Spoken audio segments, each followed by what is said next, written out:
And now, meteorologist Dan Henry with your Weather First forecast. Welcome back, folks. Lots to talk about in our weather for the next week, and not just here, but also into the tropics, where we're keeping a close eye on Hurricane Florence and its westward progression, possibly toward the United States in about a week's time. Now, for our forecast this weekend in the near term, afternoon storms continue to be likely. You're going to want to keep an eye on the sky, especially when we see some of those locally strong storms form. Lower rain chances are in the forecast as we head toward next week, though.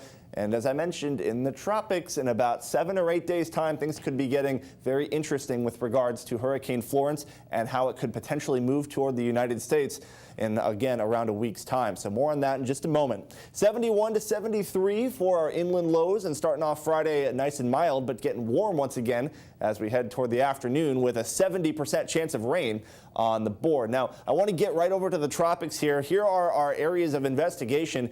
Hurricane Florence nearing Bermuda in around 3 or 4 days' time, continuing to track to the west, and then we have not one but 2 more areas that could potentially develop within the next 5 days or so, but those are not going to be of any concern in the next 10 to the United States. This is Florence looking a little bit better organized on Thursday and continuing to hold strength as a Category 1 hurricane, expected to strengthen again into a major hurricane in around 5 days' time. And the reason why that's going to be interesting is as the storm heads toward the United States, we're going to have to watch closely. Many computer forecast models, including the European model, have been suggesting that a brush with the United States, or perhaps even a direct impact to the United States, is possible.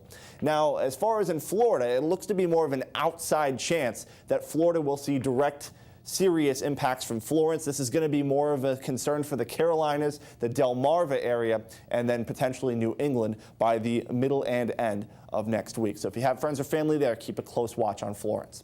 Low to moderate red tide if you're trying to head out to the beach on Friday. And then if you're headed out on the boat, keep an eye out for those storms, locally strong ones, scattered downpours, winds out of the east and northeast, right around 10 knots. So there's your 7-day forecast. We're going to see those rain chances hold steady, 60 to 70% through the weekend, going down to around 40 to 50 though, and things looking a little bit sunnier for next week.